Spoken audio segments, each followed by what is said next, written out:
Glenn Youngkin played the race card for a reason, because he knows it works on certain white voters. He did stoke white grievance politics to mobilize the Republican base. He's laundered Trump's really sort of disgusting, flagrant out racism. He's wrapped it in education. Education, right, which is code for white parents don't like the idea of teaching about race. That's the fundamental problem for these parents and this anti-CRT movement. They don't like the way whiteness is being portrayed in these new, more inclusive lessons. This wasn't about those pocketbook issues. This was about how white kids feel talking about what black kids go through. The subtext of all this was, we can't let these black and brown people run the country. Glenn Youngkin running on critical race theory that he knew hit a chord around race. I think all the CRT stuff is trumped up dog whistling. Some of it was dog whistle racism. The dog whistle messaging that you saw Youngkin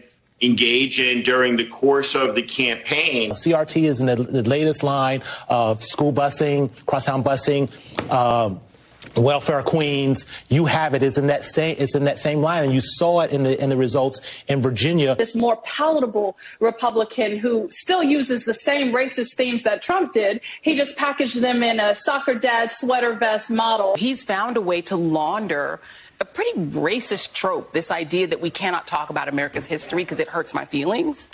He's turned that into a campaign. White voters do have anxiety about a changing America, right? That it is blacker, it is browner. You've got the Republicans yelling like, hey, look, the black and brown folks are coming for us. Some Republican candidates are perfectly willing to use race as a motivating factor for their base. That has gone on for decades, and it happened this year. Race is just the most palpable tool in the toolkit. It used to be of the Democratic Party back in the day when there were Dixiecrats, and now of the Republican Party. This is about the fact that a good chunk of voters out there are okay with white supremacy. Let's call a thing a thing. Actually, scratch that. They are more than okay